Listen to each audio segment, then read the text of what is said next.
제가 장사를 지금 2번이나 치르고 있습니다. 기억하실지 모르겠지만 몇 개월 전에 그 신명기 마지막을 제가 설교하면서 모세를 장례식을 제가 치루었고 오늘 여호수아의 또 장례식을 치르게 됩니다. 근데 내용이 너무 똑같아요. 모세도 그렇고 여호수아도 그렇고 여호와 하나님만을 섬길 것을 다짐받고 하나님의 말씀에서 흔들리지 말 것을 이야기를 하는데, 시대가 변해도 환경이 변해도 변하지 않는 것은 하나님의 말씀을 붙들고 그 말씀대로 순종하면서 살아가는 것이 가장 소중하다는 것을 말씀해 주는 것 같습니다. 오늘 말씀도 사실은 이스라엘 백성들에게 다시 확인할 필요가 없는 말씀입니다. 왜냐하면 가나안 땅을 정복하면서 요단강을 건넌 사건도 그렇죠, 여리고성을 무너뜨린 것도 그렇죠, 아이성 전투에서 실패한 것도 그렇죠, 연합 군대와 싸우면서 해를 멈추고 달을 멈춘 사건도 그렇죠. 하나님이 싸우셨고 하나님이 인도해 주셨다는 것을 계속 경험해온 그들에게 너희들이 여호와만 섬기겠느냐라고 묻는 것이 사실은 불필요한 질문입니다.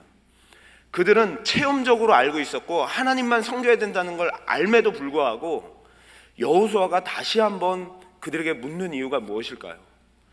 왜냐하면 그들의 스스로 증거가 되어 하나님을 다시 한번 결단하게 하는 그 모습을 보게 됩니다. 오늘도 우리가 하나님이 없으면 안 된다는 것도 알고 우리의 뒤를 돌아볼 때 우리 인생에 하나님이 우리를 붙들어 주셨다는 걸 고백하지만, 그럼에도 불구하고 오늘 말씀이 우리에게 도전을 주는 것은 무엇이냐면, 그럼에도 불구하고 또다시 한번 결단해라 라고 말씀하는 것이죠. 여호수아가 한번 물어봤는데 또다시 이렇게 물어봐요. 오늘 24절에 보니까 19절에 보니까 여호수아가 이렇게 묻습니다. 백성에게 이르되 너희가 여호와를 능히 섬기지 못할 것은 그는 거룩하신 하나님이시오.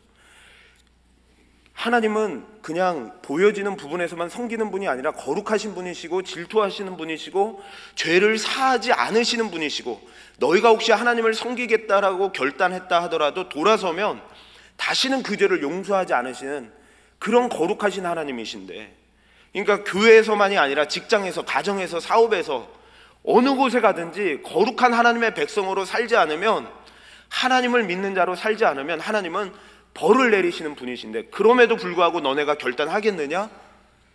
라고 묻고 있는 것이죠. 그래서 이스라엘 백성들이 그래도 결단하겠다고 대답을 합니다. 어떤 분들은 이렇게 물어요. 목사님, 결단이 뭐가 중요합니까? 하나님께서 다 인도하시는데 다 때가 있고 우리가 결단을 해봐야 우리의 결단은 작심삼일이 될 때가 많습니다 라고 묻습니다. 그런데 여호수아는 그럼에도 불구하고 결단을 물어보고 예수님도 결단을 물어봤어요. 무엇이라고 물어봤냐면, 한 사람이 두 주인을 섬기지 못할 것이니 혹 이를 미워하고 저를 사랑하거나 혹 이를 중히 여기고 저를 경히 여김이라. 너희가 하나님과 재물을 경하여 섬기지 못하느니라.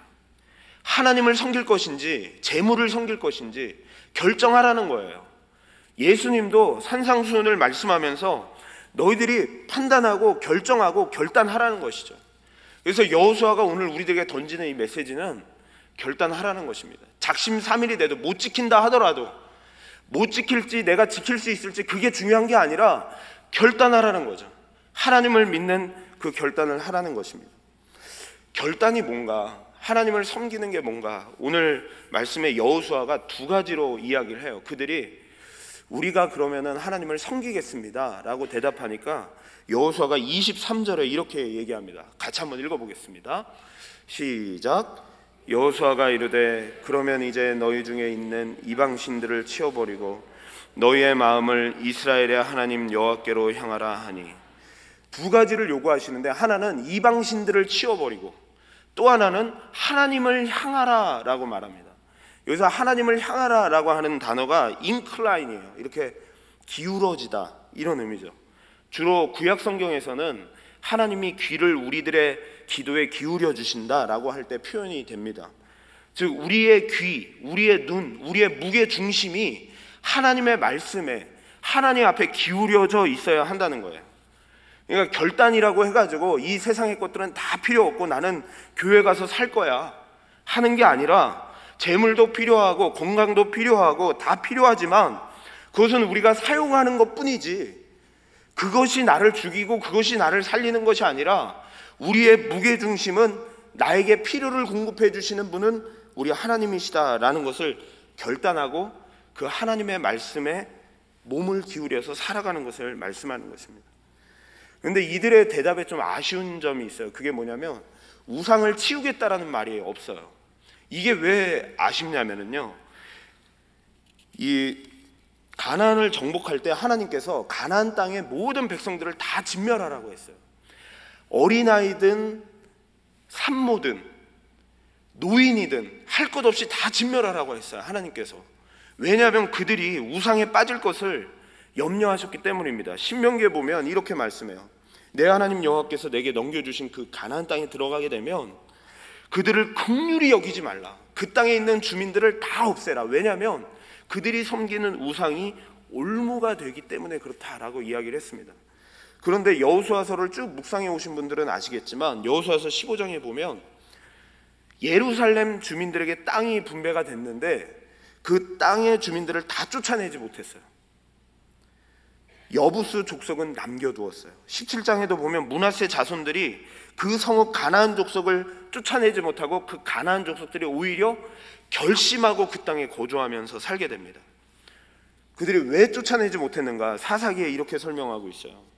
그 골짜기의 주민들은 철병거가 있으므로 쫓아내지 못했다는 거예요. 무서웠다는 거죠. 그들이 강해 보였던 거예요. 마치 이 세상을 볼 때 철옹성과 같아서 철기 무기를 가지고 있는 것 같아서 무서워서 하나님 말씀대로 살지 못하고 결단하지 못하는 부분들이 있잖아요. 그런 부분들을 가르쳐 주는 거예요. 결국은 하나님이 우려했던 일들이 벌어집니다. 사사기서 2장 12절 13절에 보니까 그들이 애굽 땅에서 그들을 인도해낸 하나님을 버리고 다른 신들을 섬기기 시작해요. 그 바알을 섬기고 아스다롯을 섬기고 정말로 우려했던 그 일들이 벌어지는 거예요. 우상을 치우지 않고 버리지 않았을 때 그냥 하나님도 섬기고 세상도 섬기고 하나님도 섬기고 세상에도 발을 담그고 할 때 오는 위험성이 무엇이었냐면 하나님만을 섬기지 않았을 때 오는 위험성이 바로 혼합되고 짬뽕되면서 결국은 하나님을 버리고 세상의 물질을 따라가고 세상을 쫓아가는 현상이 오게 되었다는 것이죠. 그래서 지금 여호수아가 결단해라. 이미 알지만 모세도 얘기했고 나도 얘기했지만 우리가 이미 체험적으로 경험적으로 알지만 또 결단해라 라고 말씀하는 것이죠. 우리 사랑하는 성도님들의 철병거는 무엇입니까? 내가 그것이 없으면 무서운 것은 무엇입니까? 물질이 없으면 무섭습니까? 이 세상에서 성공하지 않으면 무섭습니까? 내가 건강을 잃으면 무섭습니까? 이 세상에 하나님보다 나를 더 무섭게 하고 나를 겁내게 해서 하나님을 향하여 결단하게 하고 하나님 앞에 달려가게 하고 하나님을 향하게 하는데 결단을 방해하게 하는 것이 무엇입니까? 하나님 앞에 향하여 마음이 기울어지지 않으면 다 패망하고 마는 것입니다. 피조물을 조물주와 바꾸어 섬기는 것이 되고 마는 것이죠. 저희 아이들이 굉장히 친해요. 잘 놀아요. 그런데 아들만 셋이다 보니까 딸이 없어서 그런지 더 잘 친하게 지내는 것 같습니다. 그런데 가끔씩 이제 싸웁니다. 왜 싸우냐면 요즘 아이들의 스마트폰을 너무 좋아하잖아요. 스마트폰을 한 녀석이 가져가면 서로 하겠다고 막 하다가 싸움이 납니다. 그러다가 제 아이패드는 지금 깨졌습니다. 애들이 서로 막 뺏겠다고 하다가 이게 던져져서 깨져버렸어요. 그런데 그걸 보면서 부모로서 마음이 답답한 거예요. 제가 혼내기 시작했어요. 애들아, 핸드폰이 중요하니 형이 중요하니? 핸드폰이 중요하니 동생이 중요하니? 야, 핸드폰이 뭐라고 니네 이렇게 싸우냐? 핸드폰, 스마트폰 게임하는 게 뭐가 그렇게 중요하다고 형제끼리 그렇게 싸우냐? 핸드폰이 중요한 게 아니라 형이 중요한 거야. 동생이 중요한 거야. 그런데 순간 핸드폰이 중요하다고 생각하는 순간 지금도 싸워요. 그런 거 보면 결국은 이 우상이잖아요. 핸드폰이라는 건 우리가 사용하는 거잖아요. 물질이라는 것도 우리가 사용하는 거잖아요. 근데 그것 때문에 형제 사이가 갈라지고 그것 때문에 싸움이 일어나고 그것 때문에 하나님을 온전히 섬기지 못하고 세상으로 빠져들어간다는 것이 정말로 허망하고 망가지는 인생을 살아간다는 생각이 듭니다. 근데 예수님을 따라가는 사도 바울은 그렇지 않았어요. 사도 바울이 감옥에서 나는 표대를 향하여 달려가노라 라고 하면서 자신의 인생을 하나님 앞에 온전히 다 맡겨드린 그의 인생을 이렇게 고백해요. 감옥 안에서 너희가 기뻐하고 기뻐하라, 즐거워하라, 관용을 모든 사람에게 알게 하라. 감옥 안에서 어떻게 이런 기쁨을 이야기할까요? 그러면서 빌립보서 3장에서 바울이 이렇게 얘기합니다. 우상을 섬기는 자들, 스마트폰을 따라가든 재물을 따라가든 그것이 두려워서 하나님을 결단하지 못하고 따라가는 자들은 그들의 마침은 멸망이요 그들의 신은 자신들의 배요 그 영광은 그들의 부끄러움에 있고 땅의 일을 생각하는지라. 전혀 영적인 생각을 하지 못한다는 거죠. 하나님을 향하여 섬기지 못한다는 거예요. 예수를 믿다가 감옥에 가도 성공이요 기쁨인데 우상을 따라가면 피폐해집니다. 그래서 여호와를 섬기며 결단하라고 말씀하고 있는 것이죠. 그러면서 여호수아가 한 가지 더 그들에게 결단을 보증 수표와 같이 하기 위해서, 여호와만 섬기게 하기 위해서 돌판에 새기기 시작합니다. 그래서 그 돌판을 세겜이란 땅에 세워두고 그들이 지나다니면서 그 율법을 볼 때마다, 새겨진 그 돌판을 볼 때마다 우리는 하나님을 섬기는 사람들이구나 라는 것을 알도록 그것을 새겨놓은 것입니다. 이 신학적으로는 이게 지금 당시 히타이 족속들의 언약 개통 방식으로 성경이 지금 쓰여지고 있어요. 이 여호수아서 마지막이. 그래서 서로 간에 하나님과 백성들 간에 계약을 맺는 장면이 오늘 장면입니다. 그런데 그 계약을 맺는 장면은 항상 일방적인 계약이 없어요.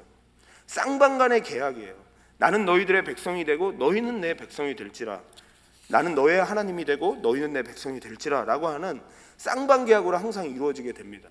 그래서 그런 계약을 하고 그 비문을 세워놓고 각자 자기 지파 족속 땅으로 흩어지게 되는 것이죠.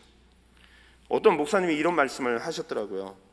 사람들은 은혜는 물에 새기고 불평은 돌에 새긴다. 이 돌에 새긴 것은 잊어버리지 않고 계속 생각나잖아요. 은혜는 물에 새기니까 자꾸 흘러가요. 근데 돌에 새긴 불평은 계속 입에서 떠나지 않는다는 것이죠. 그런데 우리는 율법을 돌에 새겨서 하나님을 향한 삶을 살아야 하는 증거로 삼아야 된다는 것을 말씀해 줍니다. 예전에는 십자가를 저는 차에다가 이렇게 달아놓는 것을 별로 좋아하지를 않았어요. 왜냐하면 우상과 같은 느낌이 있었기 때문에 그래요. 부적처럼 이거를 달아놓으면 하나님이 지켜줄 거야, 안전하게 해줄 거야 하면서 부적을 붙여놓는 것처럼 그런 마음으로 붙여놓는 경우를 보게 됩니다. 그런데 하나님을 섬기는 그 증거로 우리는 하나님을 순종하는 자고 하나님의 따라가는 자로 그것을 붙여놓는다면 괜찮겠다.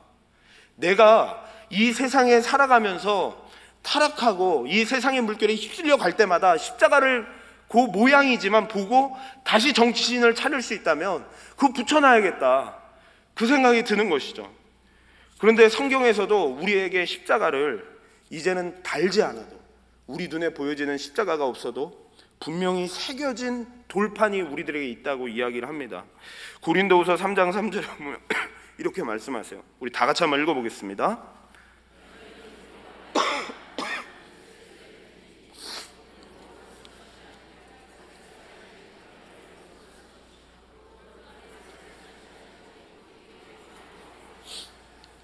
이제는 그 증거가 돌판이 아니라 예수님의 십자가로 인하여서 우리 마음판에 성령께서 새겨 놓으셨다라고 말씀하는 것이죠. 목사님, 그러면 여호수아가 지금 말씀하시는 하나님은 죄를 돌이키시지 않으시는 하나님, 그리고 우리가 하나님을 섬긴다고 했다가도 죄를 범하면 용서하지 않으시는 하나님, 거룩하신 하나님이라고 그랬는데 그 하나님과 신약의 하나님은 다르네요 라는 질문이 생깁니다. 그래서 어떤 분들은 이런 이상한 논리를 펼쳐요. 구약의 하나님과 신약의 하나님은 다르다. 구약의 하나님은 무서운 하나님, 신약의 하나님은 자비의 하나님, 그래서 우리는 신약의 하나님만 섬겨야 된다라고 얘기를 합니다. 그런데 구약과 신약의 하나님이 다른 게 아닙니다. 그 십자가가 무엇이냐면 우리를 위하여 우리의 율법의 저주에서 우리를 건지신 사건이기 때문에 그렇습니다. 갈라디아서 3장에 보면 그 십자가는 우리를 속량하기 위한 저주를 받은 십자가라고 이야기를 하고 있는 것이죠. 우리를 대신해 저주를 받으신 장소, 우리의 죄를 대신 짊어지신 장소, 하나님의 진노와 죄를 용서하지 않으심이 다 쏟아주신 장소가 바로 그 십자가라는 것이죠. 그 십자가가 우리 마음에 새겨져 있다는 거예요. 이제는 이때는 세겜의 돌판을 세워졌지만 지금은 우리는 복음적 그리스도인들에게는 가슴에 십자가가 새겨져 있다는 거예요. 내가 죄를 범할 때마다, 하나님을 떠나서 돌아갈 때마다, 이 세상에 휩쓸려 갈 때마다, 우상이 무서워서 그들과 함께 동거할 때마다 그 십자가가 우리 가슴에서 보여진다는 것이죠. 나를 위하여 저주받으신 십자가, 나를 위하여 하나님의 용서하지 않으심을 다 받으신 십자가, 그 십자가를 보면서 다시 율법을 지키는 자리로 가게 된다는 것이죠. 인생을 뒤돌아볼 때 후회하는 것들이 많잖아요. 그런데 수정할 수 없는 것들이 참 많다는 생각이 들어요.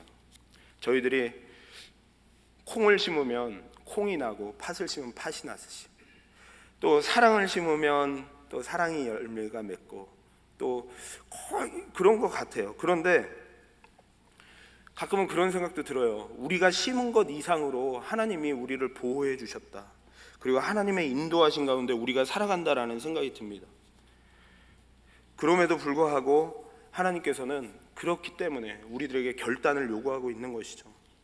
지킬 수 있을지 없을지가 아니라 결단하라는 거예요. 내가 오늘도 하나님 말씀대로 살겠습니다. 오늘도 주님만을 섬기며 살아가겠습니다. 내 우상을 치우고 하나님만이 나의 모든 것 되시고 내 무게중심을 하나님께 두고 살아가겠습니다 라고 결단을 하라는 것이죠. 이 여호수아서 마지막 장면에 드디어 이제 여호수아가 죽는 장면이 나옵니다. 용맹스러웠던 민족의 지도자죠. 수많은 그 업적을 남겼던 지도자였어요. 근데 알렉산더 대왕도 죽을 때 이런 말을 했잖아요. 전 세계 땅이 부족하다라고 생각할 만큼 땅을 누비면서 다녔던 알렉산더 대왕이 죽을 때 한 얘기는 이거예요. 내 손을, 빈손을 내 관 밖으로 이렇게 내보여서 사람들에게 보여주어라. 결국은 빈손으로 간다는 거죠. 33세에 아주 작은 나이에 이제 죽고 말았지만, 그럼에도 불구하고 전 세계에서 모든 사람들이 알렉산더 대왕 했던 그 왕이 죽을 때는 결국 빈손으로 가고 말았던 것입니다.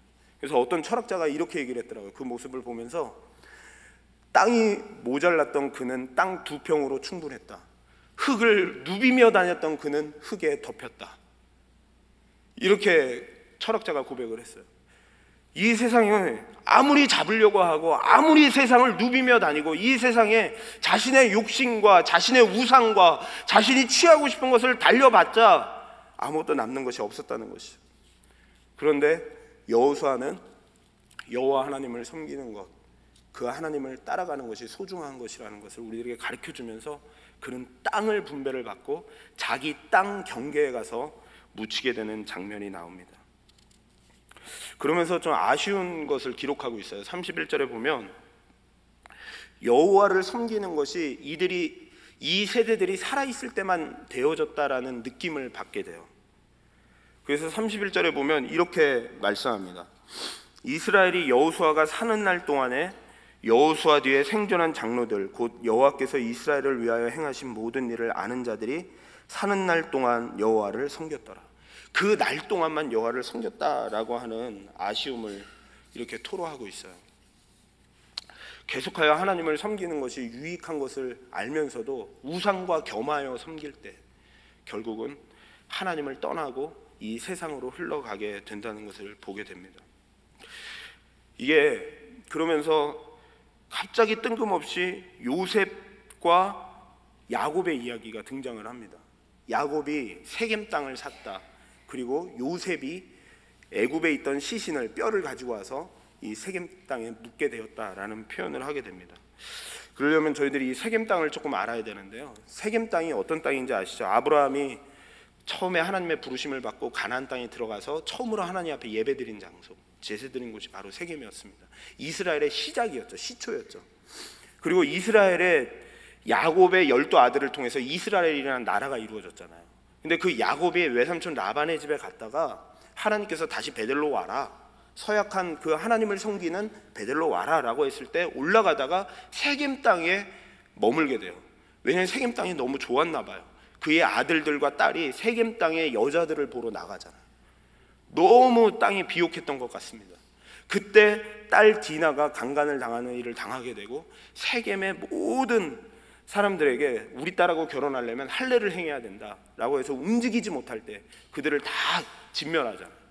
그리고 난 다음에 그때 다시 베델로 올라가자, 하나님을 섬기는 것이 우리가 해야 될 일이구나 라는 것을 야곱이 깨닫고 베델로 올라가자라고 하는데, 그때 우상들과 섬기고 있었던 그 모든 것들을 다 땅에 묻습니다. 35장 2절에 보면, 창세기 35장 2절 같이 한번 읽어보겠습니다. 시작. 야곱이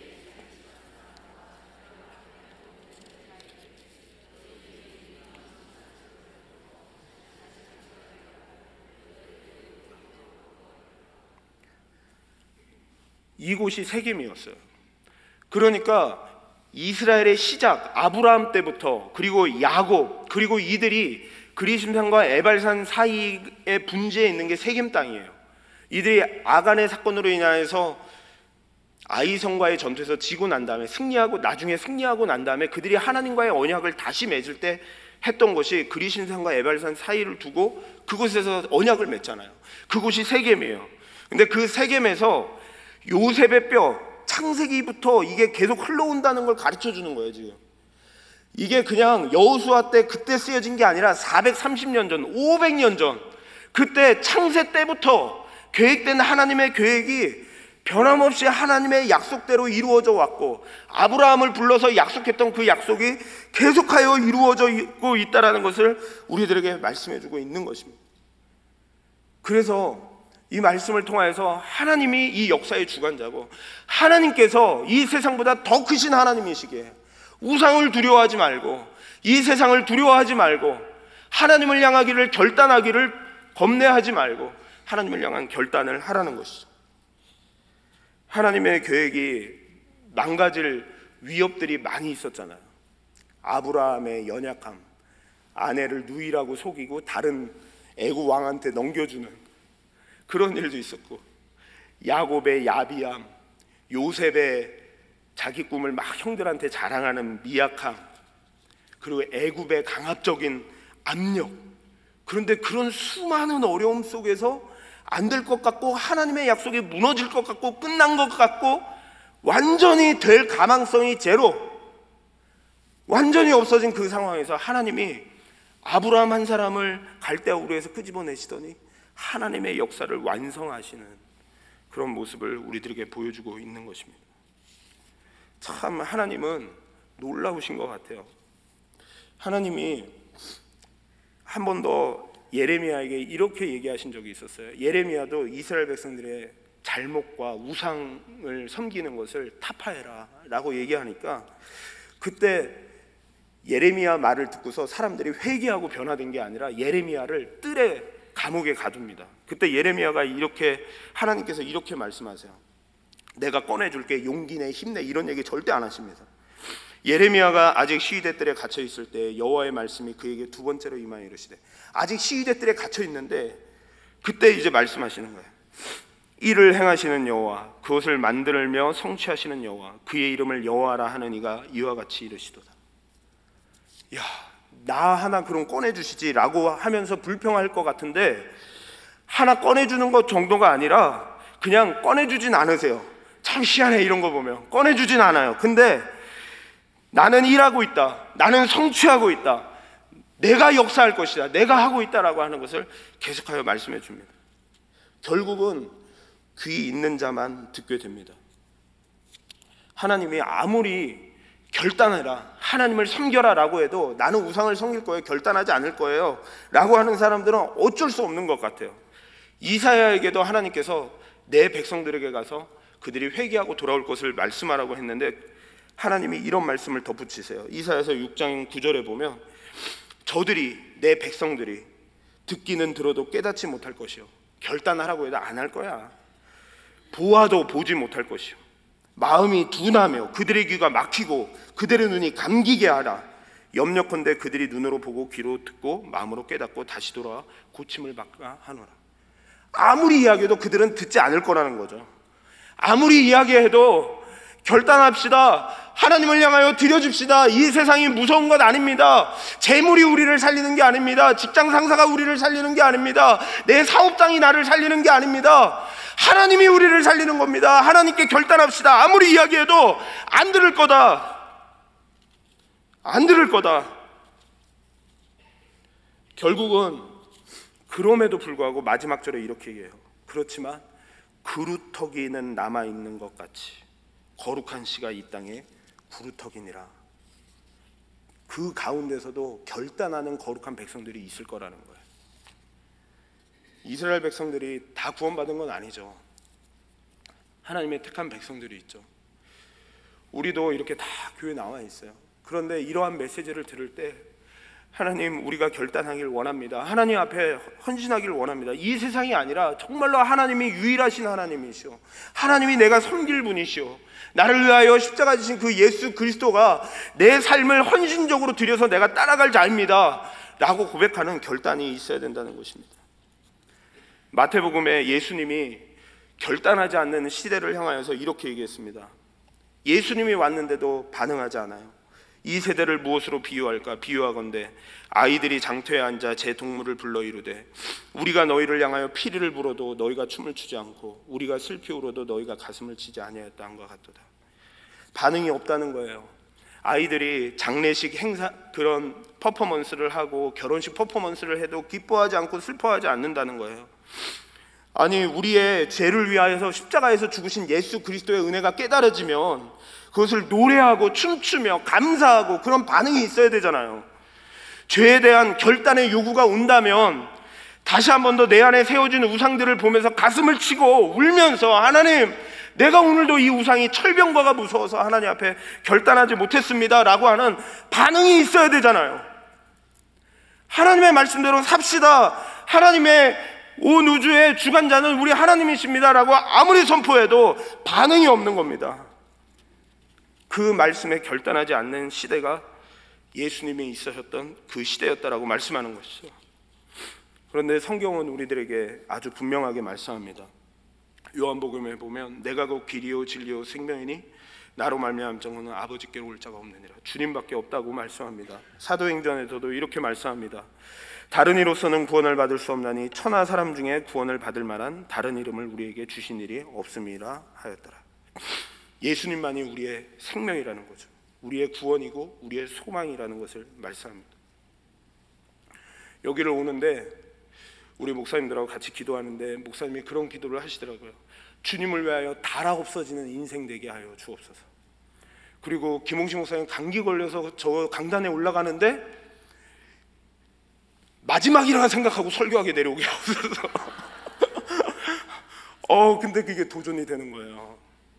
진짜 우리의 인생, 한 번 사는 인생, 정말로 하나님을 섬기고 그게 정말 가장 복된 인생이고 이 세상은 결국 빈손을 내보일 수밖에 없는 인생인데 하나님 앞에 드려지고 주님을 바라보며 믿음으로 결단하는 그 삶이 있어야 되지 않은가라는 생각이 듭니다. 우상을 섬기며 쫓고 망하는 인생이 아니라 여호와만을 섬기는 결단이 있기를 주님의 이름으로 부탁을 드립니다. 작심 3일이라 할지라도 하나님을 향하여 다시 한번 결단합시다. 힘들고 어렵고 두렵더라도 다시 한번 결단합시다. 저희 감기가 너무 심하게 이게 열흘 동안 안 나서 어저께 어떻게든지 나서 오늘은 맑은 정신으로 설교를 하리라 하고서 병원에 갔습니다. 했더니 증세가 심해졌습니다 막 그러시더라고요. 근데 순간 어떤 생각이 들었냐면요, 내가 무슨 고민이 있나? 이렇게 예수 믿으면 사도 바울도 이렇게 기쁘고 행복한데, 즐겁게 주님의 복음을 위하여 달려가는데, 감옥에 갇혀도 기뻐하고 즐거워하라라고 하는데, 내가 예수님 말고 어떤 우상을 갖고 있나 보다. 그러면서 회개를 하게 됐어요. 내가 우상이 있어서 복음의 그 기쁨과 감격을 알면서도 주님을 위하여 헌신하며 나아가는 것이 기쁨인데도 그거를 모르고 내가 우상이 있구나. 사랑하는 성도님들이요, 우리의 우상을 깨고 주님이 나를 위하여 십자가에 주신 그 복음의 은혜로 인하여 기뻐하며 다시 한번 우리의 무게중심을 하나님께 두고 하나님의 말씀대로 순종하는 저희들 되어서 근심하고 걱정할 거 없습니다. 생명의 주인이 하나님이십니다. 우리의 성도님들 걱정하고 있는 거 다 주님께 맡기세요. 다 주님께 드리세요. 우겨쌈을 당하도 쌓이지 아니하며 거꾸로 트림을 당하여도 거꾸로 트림을 당하지 아니하며 죽은 자 같으나 산 자요 아무것도 없으나 모든 것을 다 가진 자입니다. 두려워할 것이 없고 주님을 향하여 결단하는 믿음의 삶을 살아가시기를, 그래서 정말로 행복하게 주님을 위하여 드려지는 우리의 인생이 되시기를 부탁을 드리겠습니다.